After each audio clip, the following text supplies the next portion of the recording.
बस्तर जिला में आजकल अवैध रेत खुदाई के काम लगातार चलत है। ए विषय में जब जानकारी इकट्ठा करेगी तो पता चले कि बस्तर जिला की जीवनदायिनी इंद्रावती नदी, मार्कंडे नदी और नारंगी नदी में ठेका नहीं होए के बाद घलो वहाँ लगातार रेत की खुदाई करे जाते।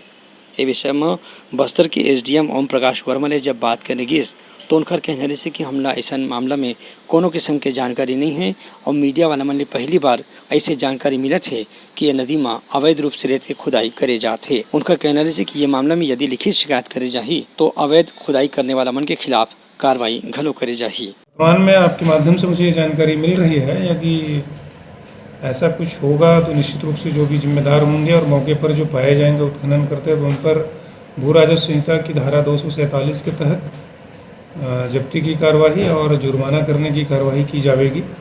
और मैं अविलंब इसमें माइनिंग इंस्पेक्टर की टीम को भेज करके 1-2 दिनों में इसकी कोई न कोई कार्रवाई निश्चित रूप से करवा। अब तक के पुलिस और प्रशासन डहार ले 247 गाड़ी ला अवैध रेत खुदाई के मामला में जब्त घलो करेगे है। अवैया दिन में घलो ये मामला में चालानी कार्रवाई जारी रही। ब्यूरो रिपोर्ट, उटलंघा न्यूज़।